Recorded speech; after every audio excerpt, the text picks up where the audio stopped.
France Insoumise et vous venez d'être élu en Seine-Saint-Denis. Félicitations à vous. Merci. Vous êtes un homme heureux ce matin? Oui, je suis heureux parce que je représente maintenant les habitants d'une très belle circonscription, Saint-Ouen, sud de Saint-Denis, Saint-Denis et Épinay. Et puis, effectivement, nous avons un groupe, France Insoumise, quoi qu'il arrive. Je crois que ça va être important dans les semaines à venir, les mois à venir, parce qu'il y a du travail pour s'opposer à la politique du gouvernement, qui pour nous l'avons dit hier, c'est l'événement majeur de ce scrutin, c'est les 57% d'abstention. Bon, on ne peut pas se satisfaire d'une Assemblée nationale qui est quand même là où se font les lois, là où se décide le budget, avec une participation aussi faible. Mais vous l'expliquez comment? C'est de la lassitude? Non, je crois que il y a tout le caractéristique de la Ve République de plus en plus présidentialisée, avec lequel, d'ailleurs, des habits présidentiels dans lesquels, effectivement, M. Macron se place, on le voit avec j'allais dire, volonté et ardeur, mais c'est une situation qui n'est plus supportable. Pour une démocratie moderne, c'est plus supportable d'avoir quelqu'un d'élu seul, en plus contre Mme Le Pen. Il a été élu pour s'opposer à Mme Le Pen, non pas sur son projet, et qui va se retrouver aujourd'hui avec une majorité, avec seulement 15% d'inscrits au premier tour. C'est un vrai problème démocratique. Bon, et c'est pour ça que d'ailleurs nous avons dès hier dit à Emmanuel Macron qu'il serait bien inspiré de ne pas passer en force cet été sur le Code du travail, sur la loi travail, qui est le démantèlement en réalité de la législation sociale dans ce pays. On va faire un petit peu de pédagogie. Vous aurez donc un groupe au sein de l'Assemblée. Qu'est-ce que ça veut dire ? Concrètement, qu'est-ce que vous allez pouvoir faire en termes de lutte et de combat? Ce sont les mots employés par Jean-Luc Mélenchon que vous n'auriez pas pu faire si vous n'aviez pas eu de groupe. Un groupe vous permet d'avoir des moyens matériels, financiers, humains. C'est-à-dire, oui.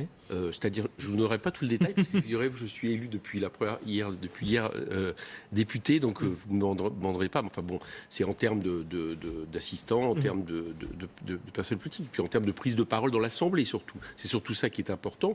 Moi, je souhaite que Jean-Luc Mélenchon soit le président de ce groupe. On n'a pas encore discuté, et je crois que ça va. Vous demandez formellement ce matin. Moi, je le souhaite. Voilà. On va en discuter ce soir, on va en parler ensemble, mais c'est quelque chose qui me semblerait logique et qui va. En plus, nous avons beaucoup de personnalités dans ce groupe, des gens nouveaux qui sont pas nouveaux forcément en politique. Et on va peut-être voir ces visages en tant que député. On voyait les visages tout à l'heure, mais il y en a beaucoup d'autres, très jeunes, la plupart venus du salariat. Enfin, il y a vraiment quelque chose qui va se passer et nous serons. Vous savez, de manière commune, on s'appelle des têtes dures, c'est-à-dire qu'on aime bien résister, et je crois que ça va être nécessaire dans la période, y compris par rapport avec des luttes sociales qui vont très certainement venir, parce que la loi travail de M. Hollande n'était pas majoritaire. C'est d'ailleurs pour ça qu'il est sanctionné à ce point-là. Je crois que c'est ça qu'il faut expliquer, la déroute socialiste, et il m'étonnerait fort qu'il y ait une majorité en réalité dans le pays pour une loi travail plus. Ce groupe, il va intégrer le Parti communiste. Ça paraît peut-être un peu, pour les gens qui nous regardent, compliqué à comprendre ou pas, mais en tout cas, ça permettra de peser plus. On verra. Pour l'instant, il y a un groupe France Insoumise, ça c'est sûr.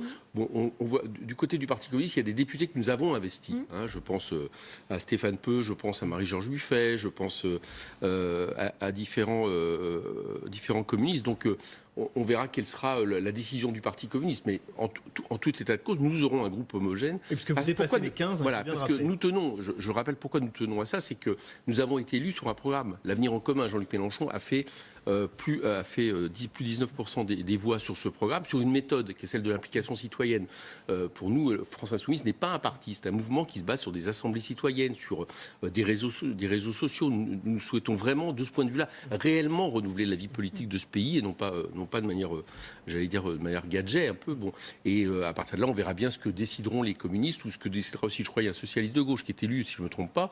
Peut-être que d'autres socialistes n'auront pas envie de s'opposer, ou en tout cas de gérer mollement le futur quinquennat de M. Macron, puisque j'ai entendu des bruits très discordants de la part du Parti socialiste. Donc on verra bien. Vous tendez la main à ceux qui veulent vous rejoindre. Voilà, nous on tend la main à ceux qui veulent nous rejoindre sur une base claire, un programme clair, et puis le refus de la loi travail, de la retraite par points, de l'austérité, enfin de toutes les politiques que compte continuer à faire M. Macron. Merci beaucoup, Éric Coquerel, d'être venu nous voir sur le plateau d'LCI.